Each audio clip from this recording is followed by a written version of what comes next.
Krishna, it is not Monday, nor is it 2022. I changed it to 2023 and Saturday. I promise you it still says Monday in 2022. I'm sure we can't do it. You know, we do a little bit of goofing. We're going. We're live. okay, right we're now. going. Krishna, you hit start screen. You better just start talking. Okay, do we have people? I don't know. Just start talking, Okay. Krishna. Welcome everyone to 2023's first kickoff Robot in 3 Days at the University of Michigan. We're FAM, and we're going to be hosting I'm Krishna, and behind the camera is John. There's Piro. We got tons of people here. Not too many right now. Most of them are in the shop. Okay, and we'll be your hosts for your kickoff stream. Woohoo! Okay. Yeah. Okay. So I guess, Yeah. where do we start? Why don't we start with the game? Oh. Do you want to talk about the game, Krishna? The game?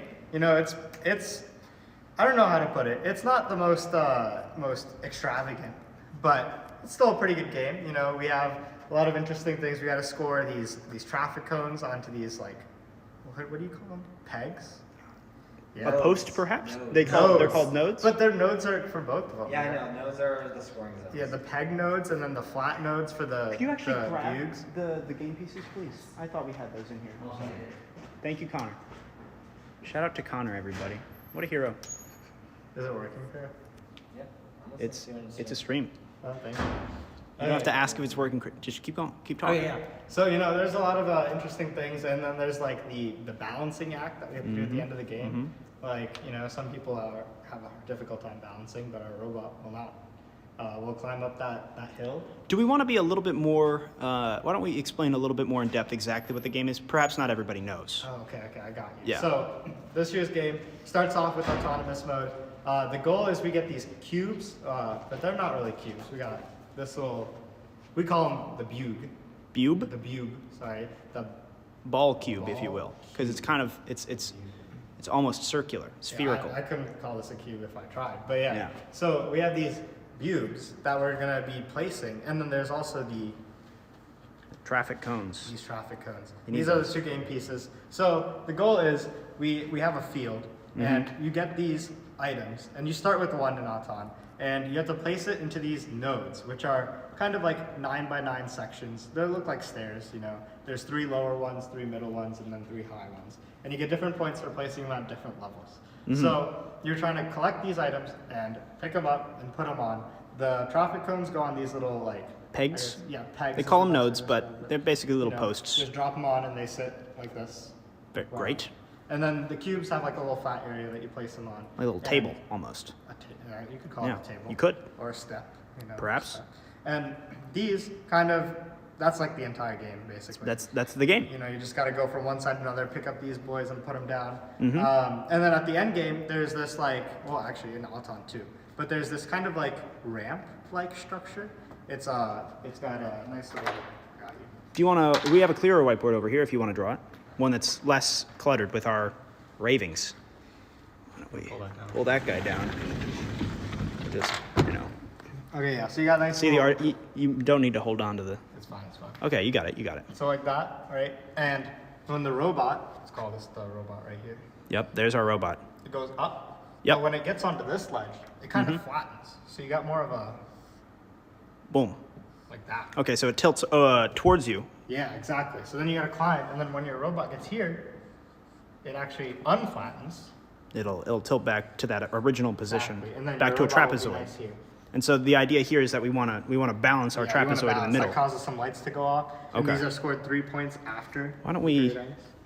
Why don't we, for clarity's sake, remove whatever this is? You know, you just don't need that right now. That's true. That's true. Okay. Yeah. So Okay. you got a nice little balancing act there at the end, and when you balance, you get some extra points, which happens. One robot can do this in Auton, and then all 3 can come in at the end game phase. And Auton, of course, being the autonomous phase of the game at the very beginning, where a human is not controlling the robot. It is just a pre-planned code that happens, and it just happens. That's correct. Also, a little special addition this year, which was a little bit unexpected, is at the end of Auton, there's actually a 3-second period before teleop starts, and this is because the balance is actually measured 3 seconds after the stopping point, which it happens at the end of the game, but also they're adding this 3-second period in after auton to make sure it's level and doesn't fall off afterward. Okay, so there's a 3-second kind of dead air time between where the robot is just running on its own and then when a human will pick up some kind of controller to drive it. Exactly. Okay. A little bit unusual this year, but we manage.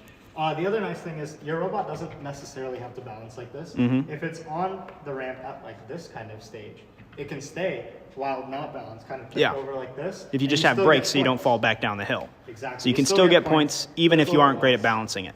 Yeah, Okay. It's a little bit less, but we'll talk about that later in the points. Absolutely, absolutely. Yeah, so we started off today. So there's the game. We got cubes or bubes, we've got cones, and then we have a little balancing thing. Pretty simple game. Lovely. Exactly. Yeah, Do we want to so- draw the field a little bit, or maybe we can have someone else draw the field, and then we can come to that drawing in a little bit because that'll probably take a minute. No artists in the room. Pierre, you want to draw the field for us, and then we can look at that lovely drawing in a few minutes once we're done talking about the game and our thoughts. Thank you so much, Pierre. We appreciate you.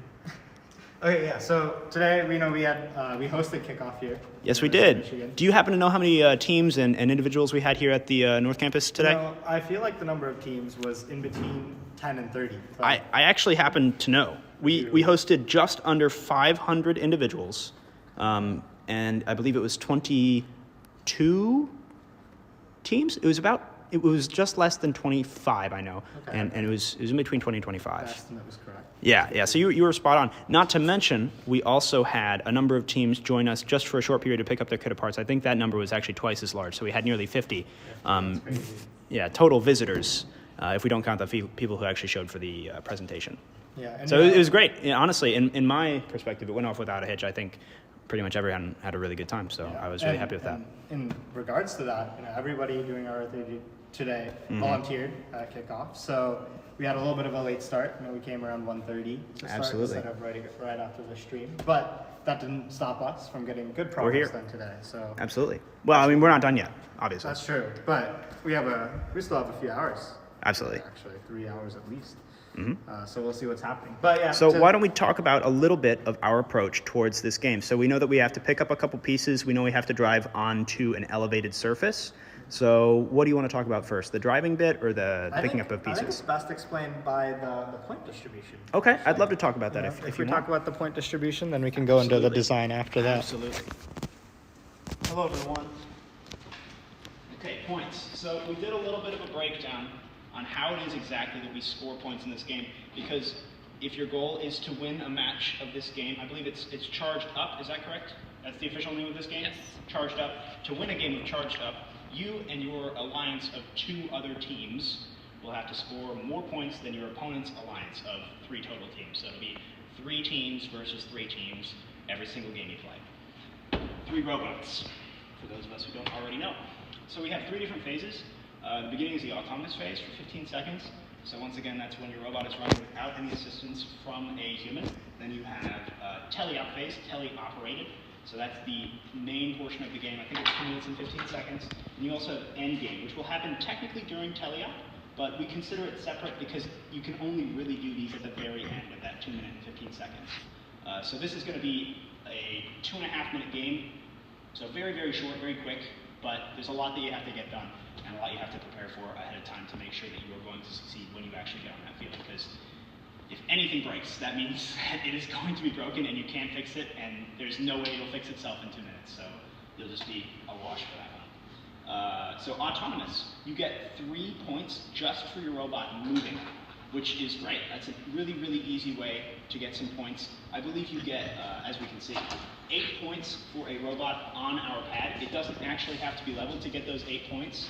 So even if you can just get on the pad without balancing, that's 8 points, which is really, really great. And then you get 12 points for having a robot on the pad and having it leveled. So you get even more, 50% more points for actually leveling that pad out, which is really a lot of points, especially considering how many other points you can get in the game. We'll get to that in just a little bit here. That, and if you can manage to score these game pieces during this autonomous phase, so it's only 15 seconds, you don't really have a lot of time to do this, and you have to have your code working perfectly to do it because putting one of these on a pole is going to be pretty precise. And I believe the little steps for the cubes are not very large, so it'd probably be really easy for you to miss that. So you'll have to have a pretty good autonomous code to actually score any of these game pieces. You'll get 1 extra point per game piece scored.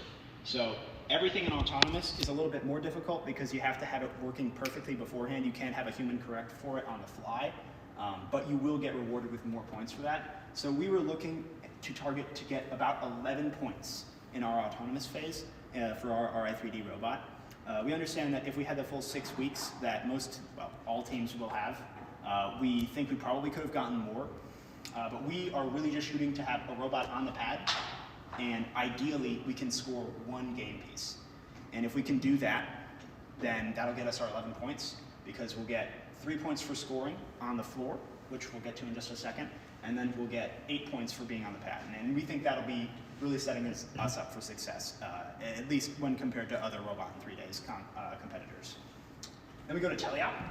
So as we talked about just a moment ago, there are 3 different kind of levels where you can score on. There's a upper level, which is further away from your robot and physically higher, so it's more difficult for you to reach it. You have to design a system which can physically remove itself from your designated robot's frame perimeter further, essentially just leaning over and placing a cone or a block or a cube. And so each time you score on one of these, you get 5 points, and there are 9 of them, which gives us a total of 45 possible points in teleop. And then for the middle level, there are 9 places you can score, each worth 3 points, for a total possible 27 points. And then in the bottom layer, 9 spots to score and 2 points each, which gives you 18 possible points. Also worth noting, there are certain places that you can only score cubes and certain places that you can only score cones. So there are 24 possible points that you have to use cubes for and 48 possible points that you have to use cones for, which means that there are twice as many places to score cones as there are for cubes. So it's better to be able to move these cubes than it is to be able to move the cones. Or sorry, the reverse of that. It's better to be able to move the cones than it is to be able to move the cubes, which is interesting because this is definitely a much more difficult shape to try and plan around. Because as it turns out, when you have a cone, there are a lot of different ways it can orient itself. And if your system is only made to pick up a cone that is perfectly sitting on the ground like this, then every time you accidentally knock over a cone, that's a cone that you can no longer use. And it's just wasting space on the field. And it's very possible that you run out of cones, and then you can't score anymore. So if you want to go for cones, you have to design a system that can ideally right the cone or just pick it up when it's on its side or in a weird position anyway. So that's definitely something to think about. And then finally we come to our endgame, which is really just interacting with that switch that we described earlier with Krishna. So once again, it is an elevated platform with ramps on either side. And as you drive up onto this platform, it will shift under the weight of your robot, which will cause you to make it inaccessible, essentially, on one side, and more easily acceptable on the side that you are weighing down. However, if it's shifted at the very end of the game or at the very end of the autonomous period, you will get fewer points than if you can actually level it. Additionally, in the end game, as opposed to in the autonomous period, you will get more points for having more robots on this pad. With Auton, if you have 1, you get all the points possible. With endgame, you actually get it per robot on your alliance on the pad. So you can get up to 30 points if all 3 of your alliance's robots are on the pad and the pad is level. So a lot of points in the end game are possible. Additionally, there are these things called ranking points, which we haven't really described yet. For individuals who are familiar with competitions, with FRC, you'll know all about ranking points. It's how you're seeded in the preliminary rounds going into the elimination rounds of an FRC competition. Here at RI3D, even if we do have a competition, it's not something that we'll actually be worrying about, so it's not something that concerned us a lot, but definitely check out ranking points and how those work. If you have any questions, we'd be happy to answer those. They are a little bit complicated, so I don't want to spend a whole lot of time on them, but once again, I'd be more than happy to answer any questions that we have. Or I can just talk a little bit more about how we feel. Yeah, we have a few targets that we want to guaranteed hit for our robot and what we think we could realistically achieve in 72 hours. You may notice that we wrote down a total of 37 targeted points that we want to get. Not really sure how we wrote down 37 because that adds up to 27.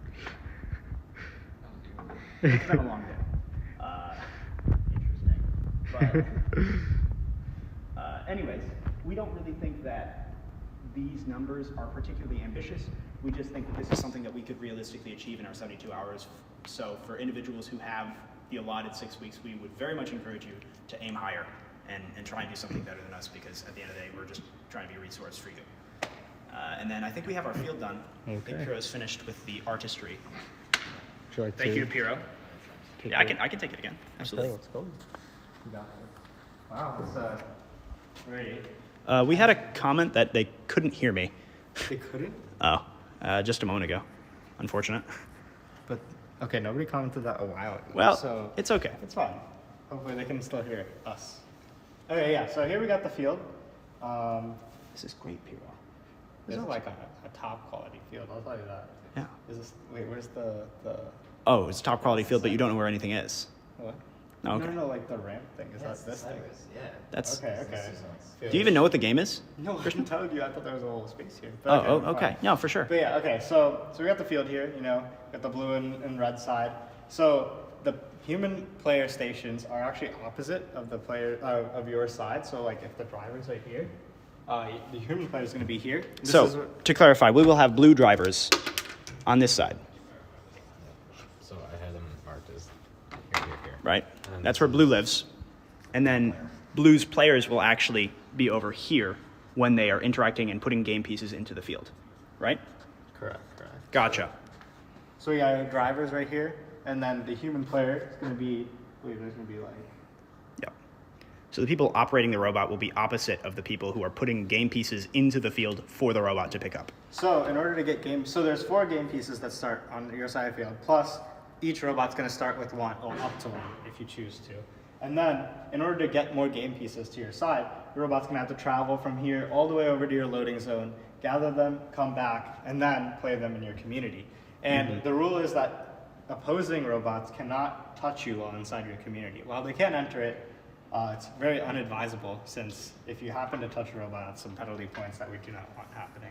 Okay, so the red zone on the red side of the field over there, that is a safe zone for them. Exactly. Just as the blue zone is safe for the blue team. Yeah, and similarly Gotcha. in the loading zone, you can't touch the robot. Okay, so these colored zones are all safe zones for whatever team's color it is.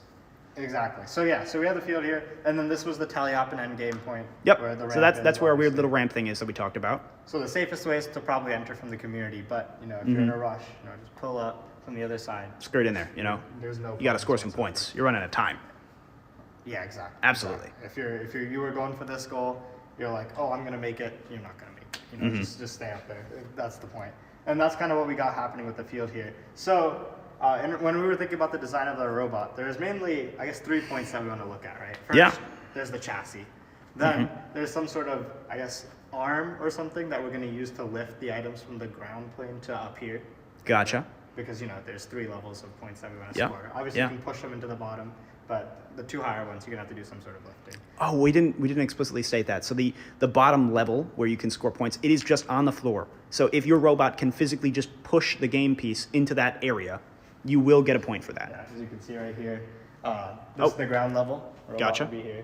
Yep. So the floor, Extend it. that's a spot to score at, but you don't get very many points there. And then we have one that's a little bit elevated and one that's even more elevated and further away.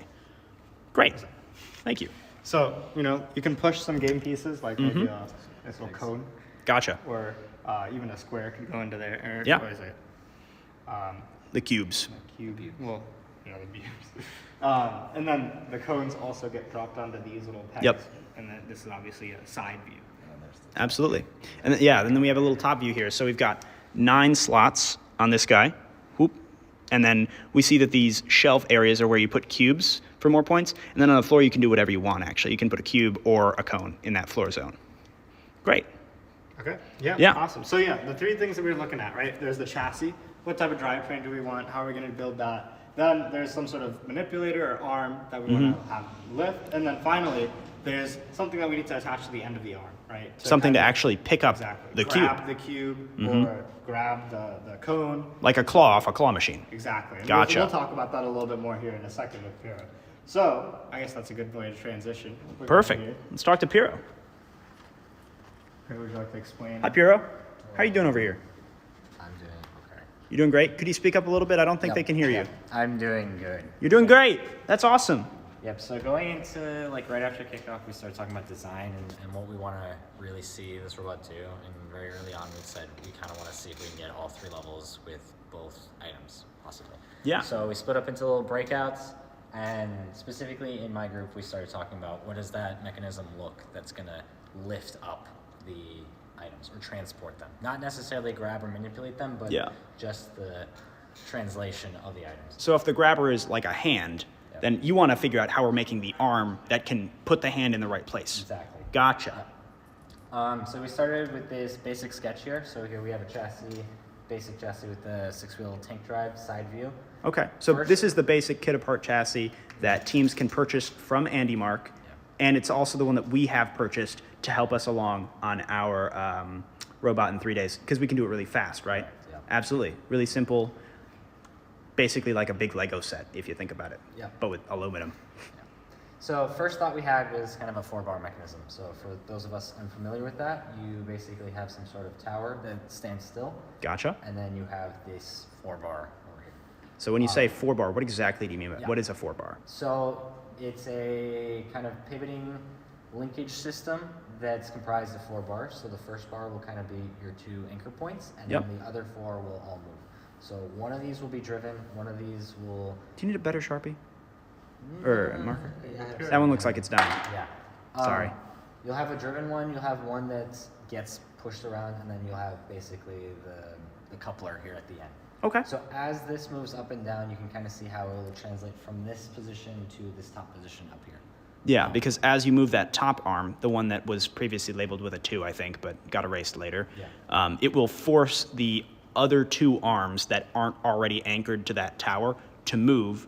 And because of the fact that they are all linked together, it's forced to be a parallelogram. Yeah, exactly. So if you have it set up in a way where this is the same as this and these 2 are the same length over here, this will stay parallel to this always. Meaning if you start this vertical, it will also end vertical up here, and it's a really easy way to Yeah. get a platform that moves up and down. And it's a good way for us to have something that will start like kind of diagonal with our robot. Oh, sorry. Exactly. Yeah, Diagonal so- with our robot. And then as we lift it up, it will actually extend out past our robot's frame so we can reach outside of our robot. Exactly. Perfect. With this design, we also thought probably going to do a chassis with a cutout in the middle. So kind of a C shape is what we call these. Okay, so we're going to cut out part of our robot's base, Yep. open it up a little bit. Why are we opening it up? Whatever hand we attach at the end here will fit in basically this space. Okay. So the game pieces will kind of come into our frame. We'll clamp onto them however we figure Yep. that out, and then it'll translate up. So the idea is we drive up to a cone or a cube, Yep. right? It gets right in the middle of our robot there, cutout hole. We've got our hand there, hand grabs it, and then we're off to the races. Yep. And this is also partially because at the start of the match you have to be within your frame perimeter. Mm-hmm. So as you can see, as this moves up, this will also extend out. So no matter, like, the bottommost position is also our most in position. Yeah. So as it's at the bottom, it also will be in our frame, and that is our pickup position as well. Perfect. So pickup will happen somewhere within the frame. Sounds great. Going from that, just doing some napkin math, trying to figure out if that's even possible. We drew Yeah. kind of the pillar. We drew out some measurements. We labeled some of our unknowns as X, and then set up some equations to figure out is this even possible. And like, What did we very find, Piero? Basic math is that, like, yes, under some circumstances it is possible, and I highly suggest teams do this. Yeah. Whether it's on paper and pencil, or if you have more advanced tools like CAD. CAD can also help. So basically, do a little bit of math about your thought process before just building it and wasting 10 to 20 hours of work. Yeah, We just had a question in the chat to Spikestar 2005. We definitely can do a recap session. We'd be happy to do that. It'll probably be rather short, but we would be happy to. Moving on, Piero. Yep. So Thank you. math works out in some circumstances, but yes, like the room for error, especially starting within that 4-6. So even though your robot can go up to 6-6, it has to be within 4-6 at the start of the match. Oh, so to clarify, at the beginning of the match, you have certain parameters, like a certain size that your robot has to be within Yep. So I can to actually compete. go over. Yeah, the let's talk about that differences. for just a minute. So, like, how big can the robot be at the very beginning of the match before it starts moving around and doing stuff? During the match, it has to be within frame perimeter, right? Okay. Cannot extend outside your bumpers. What and exactly is the frame perimeter, Piro? That is where your bumpers are attached. So Okay. Basically, the outside most metal shell. Yeah. Of Do we know how your- big frame perimeter is off the top of our head?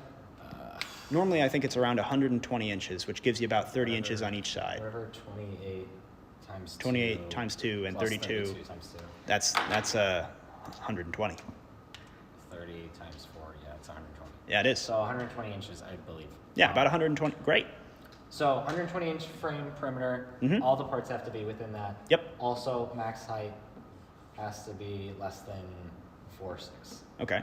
That does not. Is it hold- 4'6" right now, 46 4'6", inches? yeah. Okay, so actually it's 54 inches. 54. Okay, so you can be 54 inches tall at the maximum, and you can have 10 feet of perimeter before your bumpers on the outside of your robot. Great. 10 feet of bumper? Yeah, 120 inches. Yeah, you have a 10 feet of perimeter. The math 120 works. inches. 10 feet. That's 120 Holy inches. cow, that's a big robot. Well, That- whatever. Of perimeter. Holy moly. Anyway, That's the robot. after the game starts, the Yes. rules slightly change because now you can extend up to 48 inches around your robot. So Yeah. This now becomes 48 inches. What's interesting, we noticed this year in the game manual, is that you can only extend out of one side of your robot at a time. Okay, so I wouldn't be able to stick out two arms, each going 4 feet from the perimeter of my robot. You can stick out two arms on the same side, But they can't be on different sides. cannot be on different What if sides. what if the sides are next to each other? If it's momentary and you're shifting between sides, the game manual says that's okay. But if it is If it's like two separate arms, you can't just shoot them out, even if they're this- next to each other. this Gotcha. would be That's a very no-no. illegal. And it Going right also to prison, I changes think. With the shape of your robot. So if you happen to have an octagonal robot, it's per straight side. Okay. Or if you have a circle robot, I think you're just out of luck because You just- I don't think you can extend anywhere. I don't At least think the I don't way think that- we see a lot of circular robots No, these we days. don't, but- Okay. If that one comes up, we'll address it there, I guess. Um, Anyone planning on circular robots in the chat? I hope not. Other thing is now this 4'6" gets raised to 6'6" inches. Okay, so we can have some mechanism to make our robot even taller after the game starts, but we have to also have a mechanism to make it shorter before the game starts. Yep, it has to somehow be within. Yeah. Gotcha. The math we did earlier was just this 4'6" stand Mhm. within frame perimeter. Yeah. Because difficult to grow sometimes. Yeah, growing can be hard. Happens. Plus, we want to remove any extra complexity because we only have so much time to do Yep. things and stuff. So Who would like to talk about this? I don't remember who wrote this. yeah, we can do this, or we can do what's kind of going to go on the end of the arm. Why don't we talk about the hand? Yeah, let's Yeah. go over to that zone.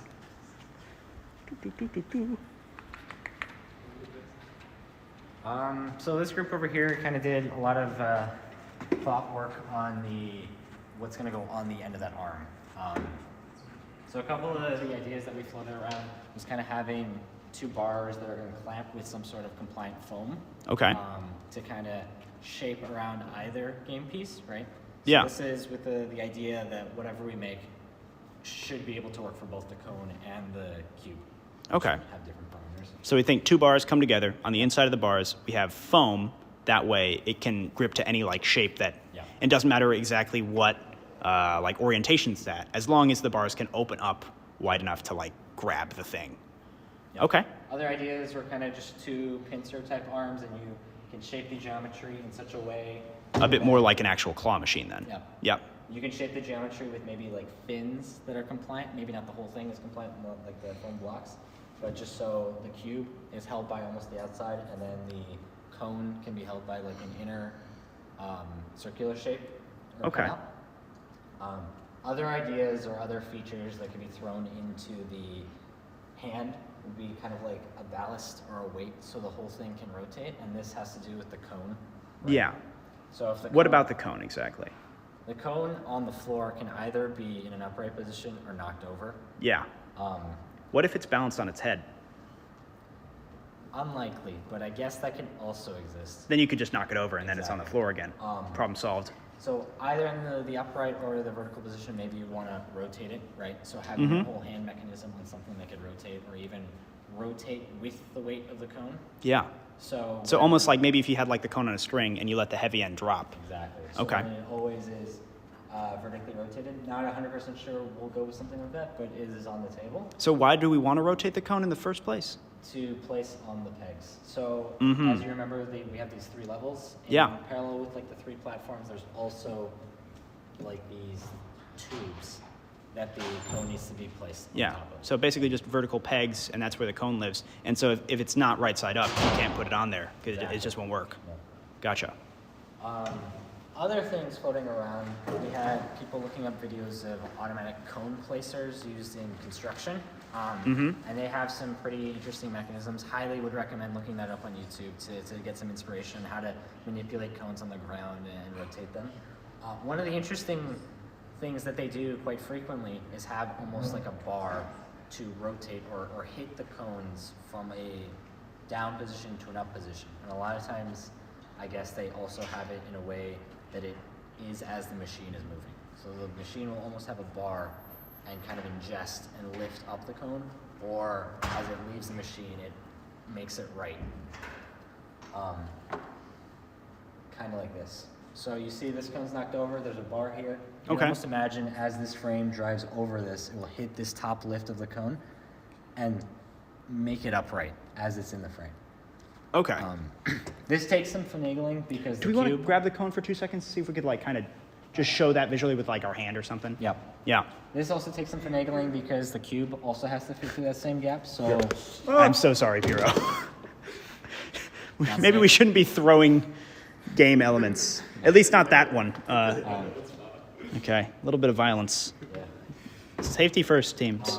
Maybe that bar needs to move out of the way. Yeah. And this is kind of what we're talking about. Okay. Let's take a. So you'd almost have a bar on your robot. Yep. Right. And you're driving up. Your hand is the bar. This is the inside of the Yeah. robot. Sure. Sure. It would come up. Oh. And, oh. Boom. Boom. It'd be vertical and inside the robot. That's with where the we bar on want the it. side. That's where our hand is. Pick up. Hand picks it Out of up, the way. and then we're moving. Great. Another idea maybe we thought is not having this bar as part of an ingester, but almost as a secondary, like kind of drop in, Yeah. flip a cone up, pull it back up, and then we continue on. Thinking like maybe just have it on the side of the robot. We can do a little drive-by for it, and then come back for it later. Okay. Ideally, cones standing straight up, I think, are easier to pick up, but, top teams will definitely be able to do both. Yeah. And we don't live in an ideal world. Those cones are going to be falling over. Yep. They will. They just will. All right. Well, okay. So we definitely got a couple ideas, and we're looking to prototype some of these right now, actually, and we should be going to say hi to those folks prototyping shortly, which is very exciting. What one do you like the most so far out of all of these grabbing mechanisms? So one of the ones they're trying to do is almost kind of like this foam thing, but instead of using foam, they're using compliant wheels. Compliant wheels. Yep. Yep. And so these are the small green Yep. compliant wheels that you can purchase from AndyMark, right? We're using the green ones. They do come in other colors and varieties with different. But the switchiness. green ones are the good ones. Yep. Sure. That's right. We love the green wheels. Anyway, the green ones you can kind of have an indent between the wheels that you can kind of auto align either the cone or the cube. I think that has a lot of promise to it. Mm-hmm. There are still details that need to be ironed out between the mating surface, between the arm and the hand before something fully can be made, but I think that will be your most likely design going forward. Okay. Any differing opinions from Krishna? Thoughts? I like compliant wheels. I'm a big That's what fan. I saw some good compliant wheel action over there. Yeah. Did you talk about your vision leveling system?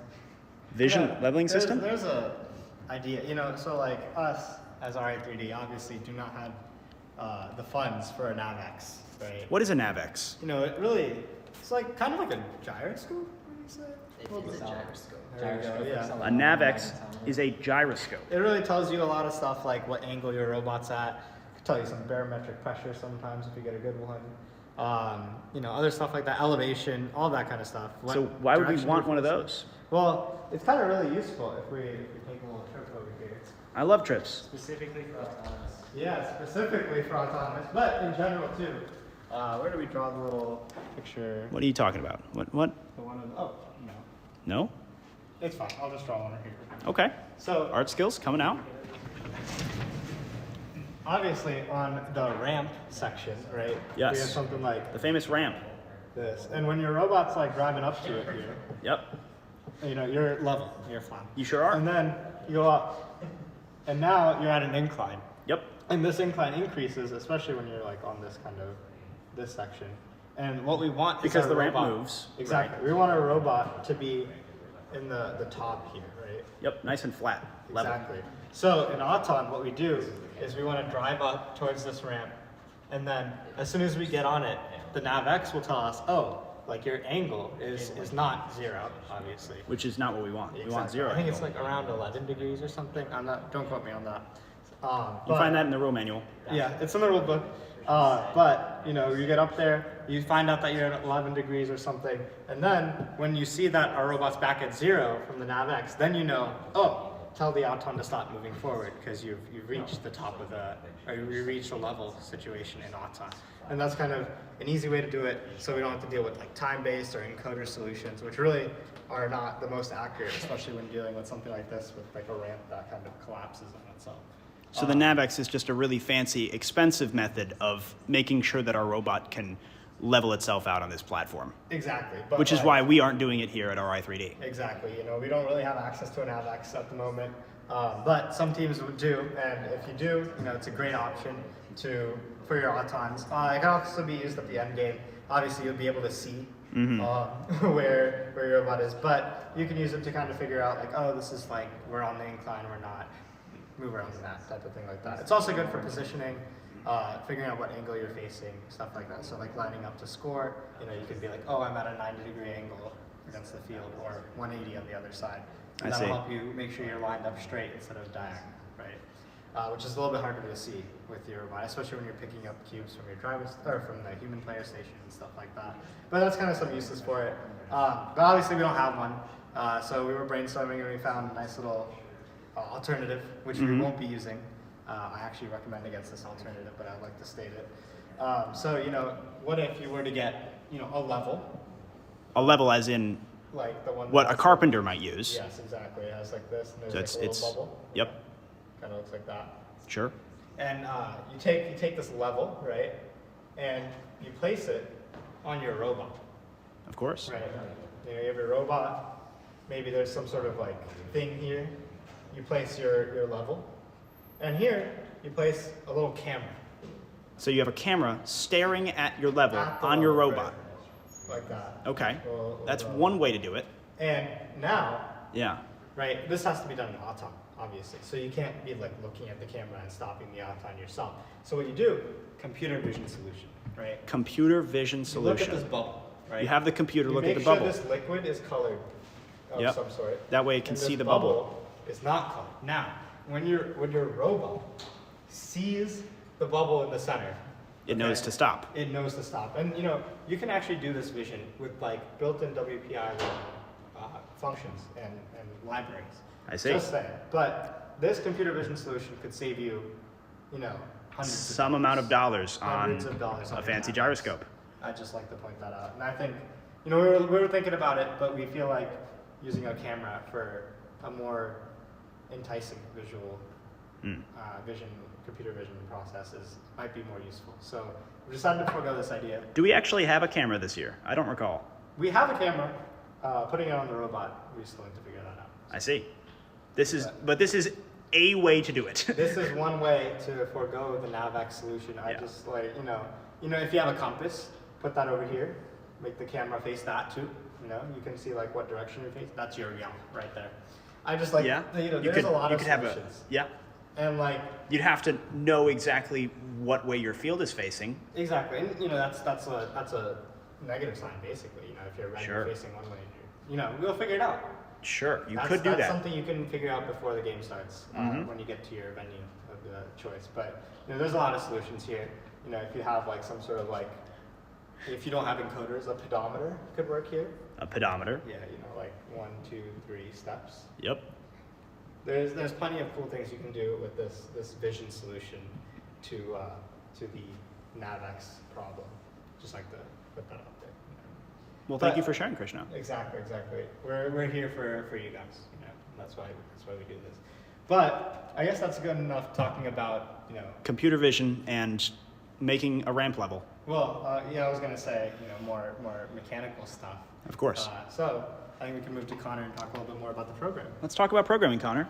All right. Do you want to Hello, stand and talk or everybody. sit and talk? I will stand and talk Okay, because lovely. I might run around the room wildly. We'll see. We'll see where what this happens. goes. Okay, so first off, I'll start with the boring stuff. So please remember to make sure to update all of the necessary tools that you need for this season. So I started the day with, well, day is in right after kickoff, uninstalling, reinstalling all of the software such as National Instruments, which includes your driver station and the robot imaging tool, the Phoenix Tuner, which has a new install now. The most up-to-date format of it, I believe, is Phoenix Tuner X, which you install through the Windows Store. I'm not sure how to go about that on Mac, but you can search that up. And then the last thing that we needed to install was the WPI libraries. That way we can actually program these robots. So moving on. So we set aside, or we put in place a bunch of goals that we have for these 3 days to help you. The first step is we're going to continue what we did last year, which is doing programming in both the command-based and iterative formats. That way we can be accessible to all teams no matter how they do it, and if there's a team out there who uses iterative programming and would like to someday learn command-based, this would provide an example of how to do it both ways so you can translate. Ideally, these two will be functionally identical, meaning if you uploaded either iterative or command-based onto the robot, the driver couldn't be able to tell which one it is. So moving on from that, so they filled you in on all of the mechanical details, and anything mechanical probably needs to be done also in programming. So first up is the drivetrain. We're going to use the same drive system as last year, as they mentioned, which means we'll be using either a arcade style control scheme or a tank drive style. Pretty simple, and you can find examples of that online everywhere. Something more exciting is this four-bar linkage.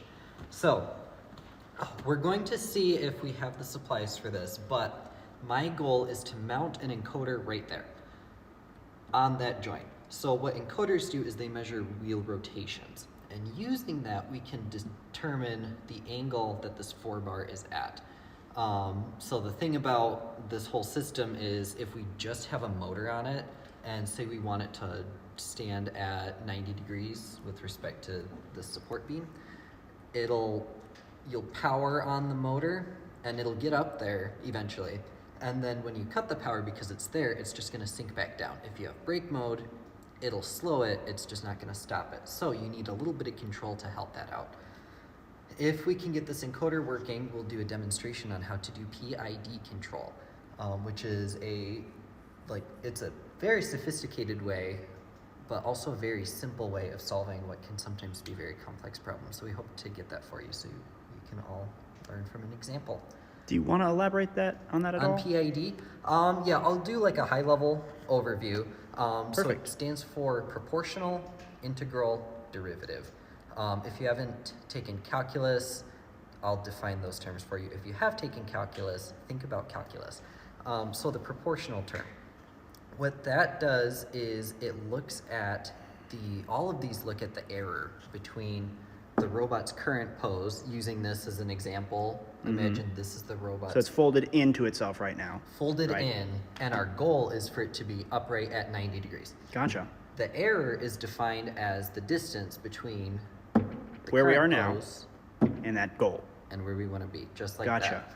So the proportional term, what you do is you take a number, which we call KP, and you multiply it by that error. Mm-hmm.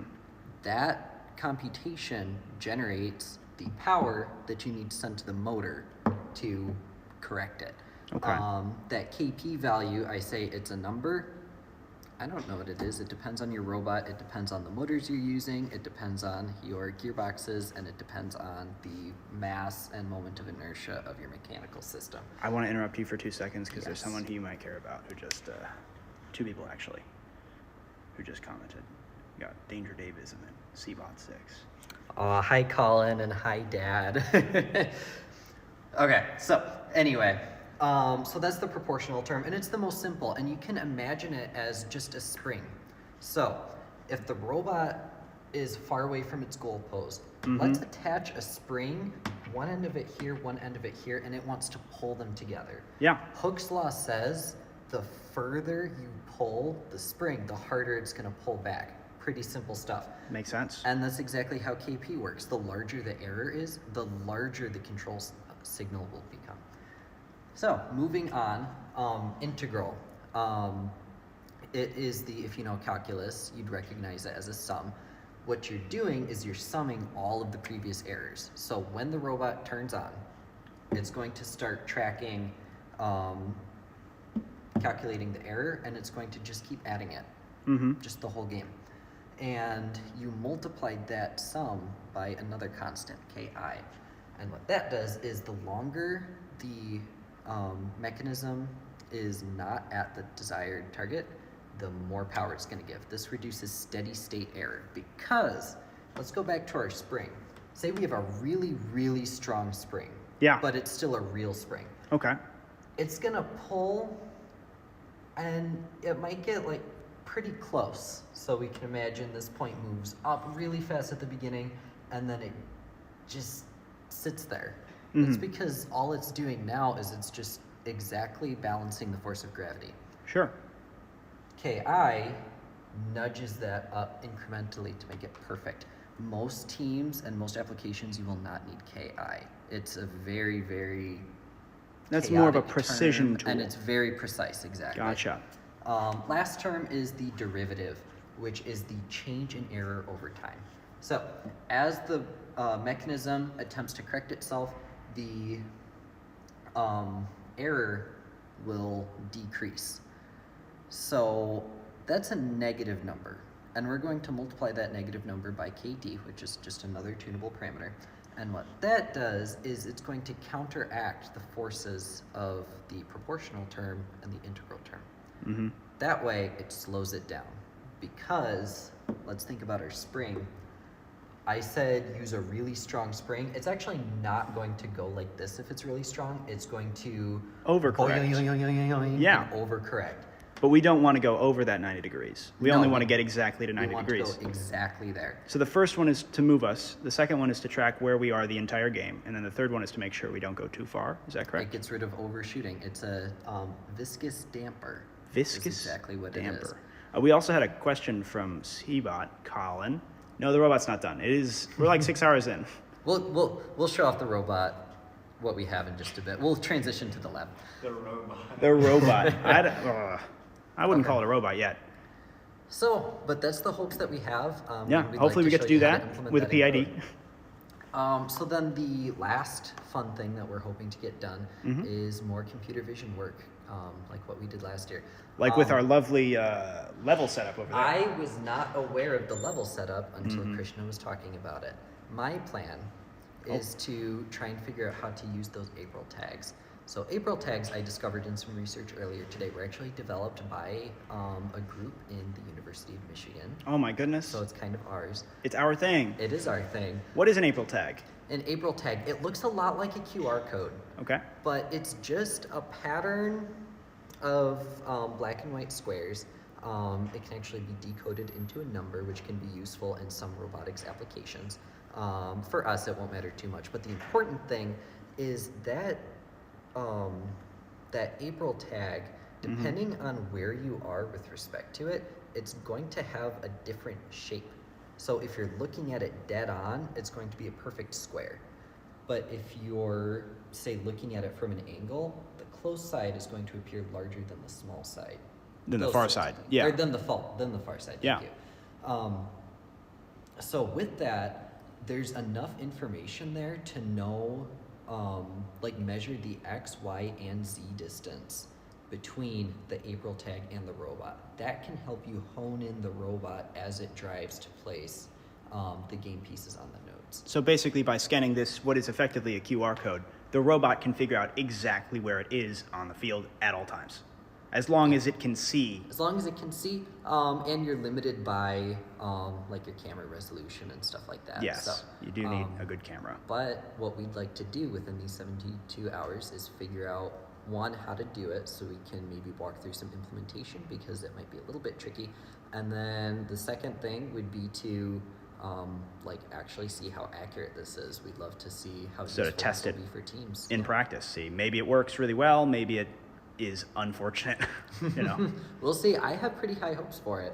At the very least. And these April tags are placed on the field at various locations. Yes, they're placed in the. What are, I think it's under here. They're placed in the zones where you score points. I see. So One of the more important something like zones. that. Yeah. Yes, one of the more important. We can nail down exactly where those are slightly later, but Yeah, not they'll also important. be in the game manual for anyone who's really interested in finding out. We also had a question of where Tim is not doing RI3D this year. It's possible that he'll show up in a video or two, maybe even a stream, but he will not be here for the majority of the time. We missed him. We do miss Tim. He'll be back. He'll be back. Anyways, is that all you want to talk about, Connor, or would you have something else you wanted to cover? I believe that's everything. For now. If you'd like to keep up with our code, right now it's pretty empty. Yeah. We're waiting for the build team to get just a little bit more work done. Mm-hmm. But our GitHub account is FAM, FAMNM. On GitHub. On FAMNM. GitHub. So we have 2 repositories up there right now. One is for the command-based version, and the other is for the iterative version. So pick what you'd like. We do program in Java. Well, thank you so much, Connor. That was very insightful. And I think we're going to go and talk to teams who are currently building right now. Sound good, Krishna? Yeah. Great. Wonderful, wonderful. Just a short little trip. Please do make note of the coffee maker. That is very important. It will become more important as the weekend progresses. Very good. We are going to need that. All right. Hello, everyone. This is us.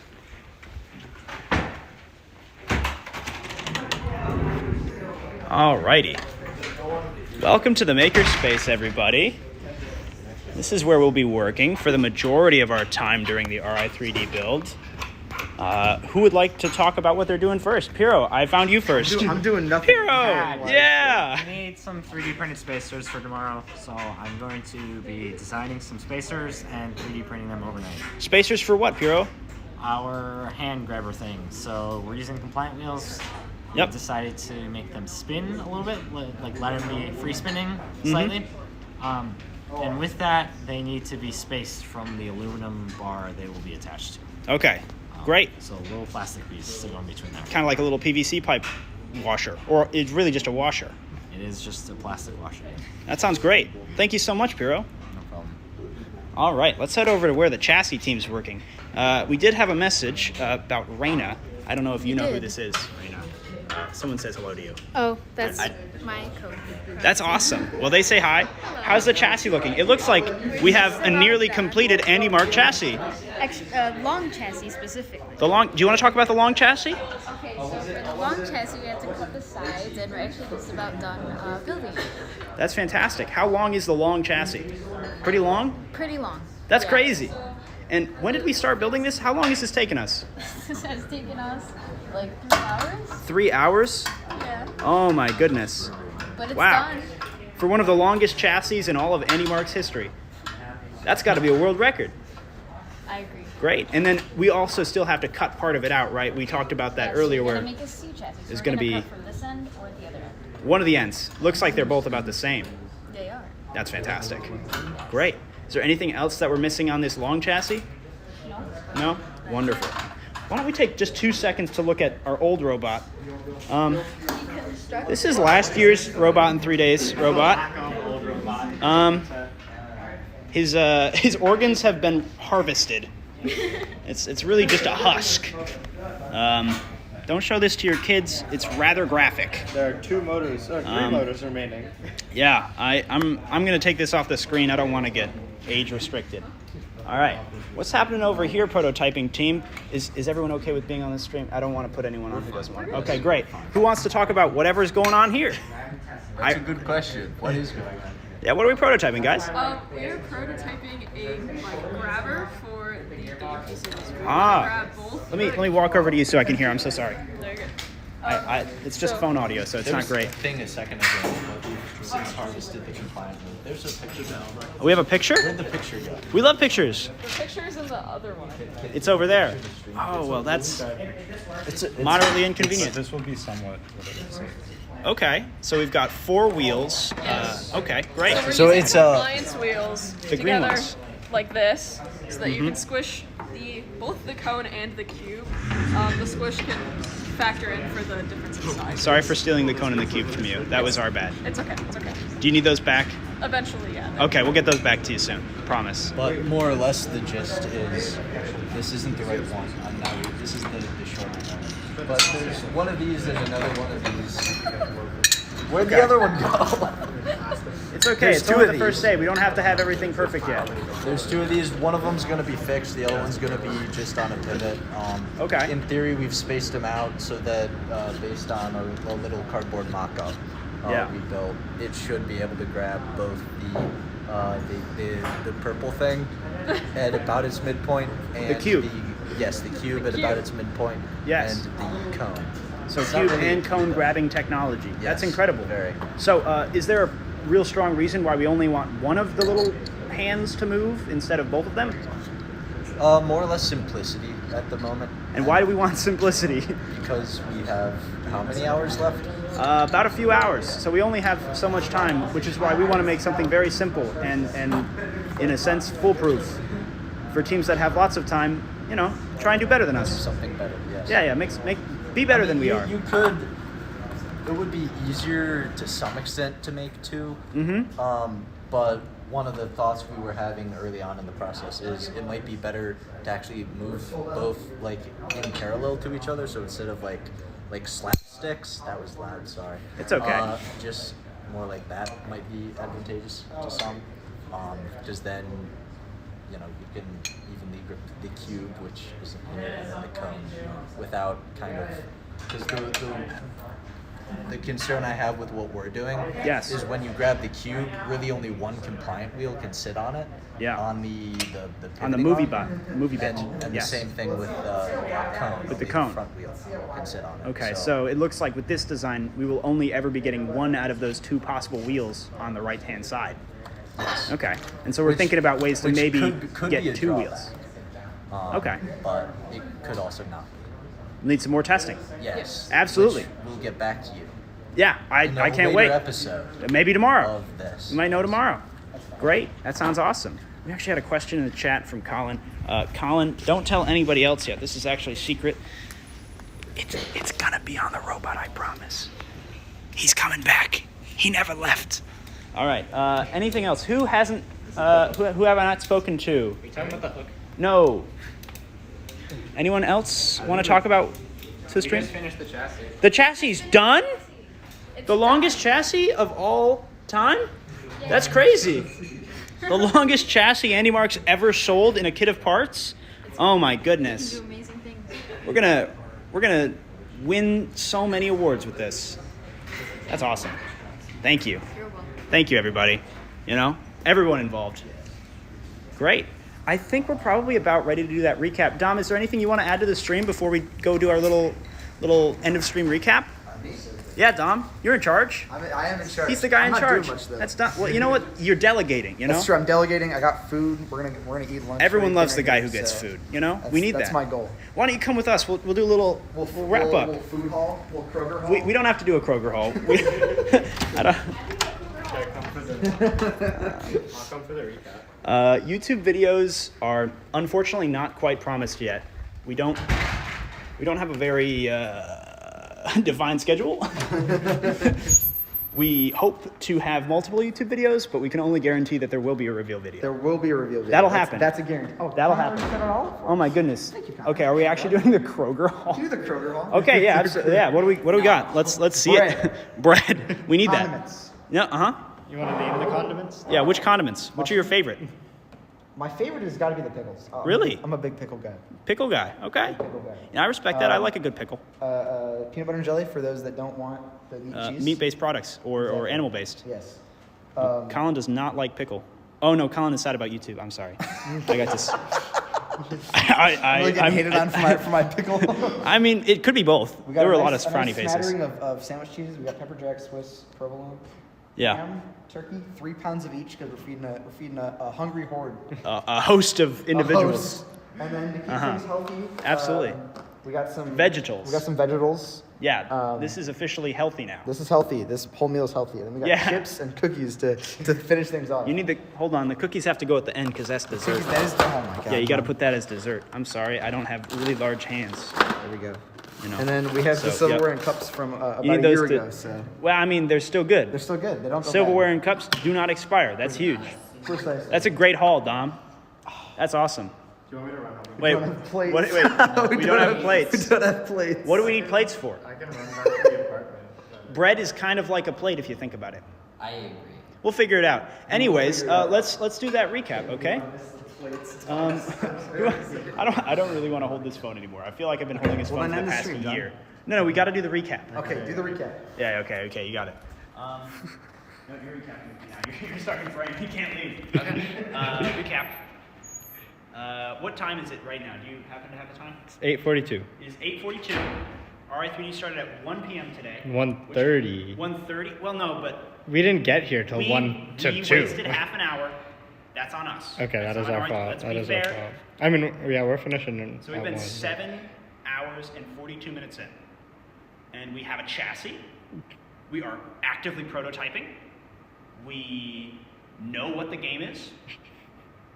All good things. We have some code. Programming We have is- some is, All code. of our you know, software is it's begun. updated, GitHub Software's- repositories online. Wow, you know, we've got a plan.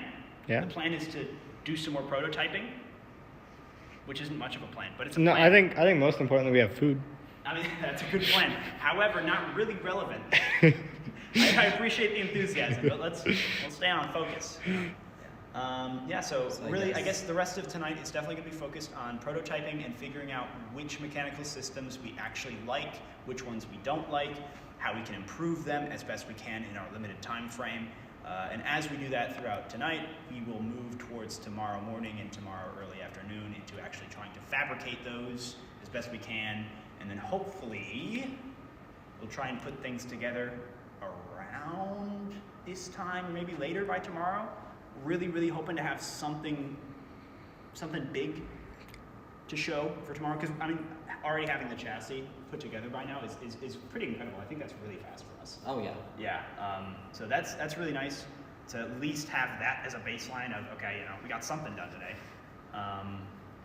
I'm looking forward to it. I think we're definitely going to be able to put something together. I can't guarantee it'll score many points. I can't guarantee it'll win a competition, but it'll be a robot. And isn't the most important thing the friends you made along the way? Isn't that right? And hopefully helping some teams get some ideas on where to start and what not to do. Great idea, Connor. We'll do that too. Any last minute questions? I know we didn't do a very in-depth recap. I guess we could do like we could do a recap. I think we're gonna How was that post for a the. recap? How was Let that? us know. I can recap if more. you want more detailed I can give recap. like that was a pretty broad. We will take silence as a great recap, just so you guys know. Yeah, on the silence stream. means great recap actually. We have about 10 seconds. They got like 20 from me. Do we have a delay on? I don't know if we have a stream delay. I'm not No, sure, I but was streaming it while you were in the lab space. So no stream delay. No Right. delay. that's good to How was hear. the lab space from your perspective? Was the audio Oh, horrible? it was great. Oh, really? A little noisy, but that's just what happens when you're in a lab. You know, I'm not seeing anything about a I bad think that means it was a recap. good recap. That was a great And recap. you know what? If it was a bad recap, we can do a better one tomorrow when we stream. Same time, everybody. 7:30, give or take. We'll probably send announcements out on Chief Delphi. Chief Delphi. Well, yeah, we can also. I think we have a Twitter. Chief Delphi Twitter at And the probably FAMNM. like 7:30 tomorrow. Yeah. We'll let you We'll be know. around. If We'll we let have you a big know. update. Keep your notifications turned No, on. no, Who knows? 7:30. 7:30 tomorrow. Yeah, In the morning? for stream PM. PM. Yeah. that's 24 fine. hours from now. In the morning, 23 you hours. said in the Well, we could morning. announce it on The boss man said it. We're doing it at 7:30. End the stream. Bye. Oh, okay. Have a great night, Sure. everybody. Bye. Bye bye. Where's Sandwich the time. end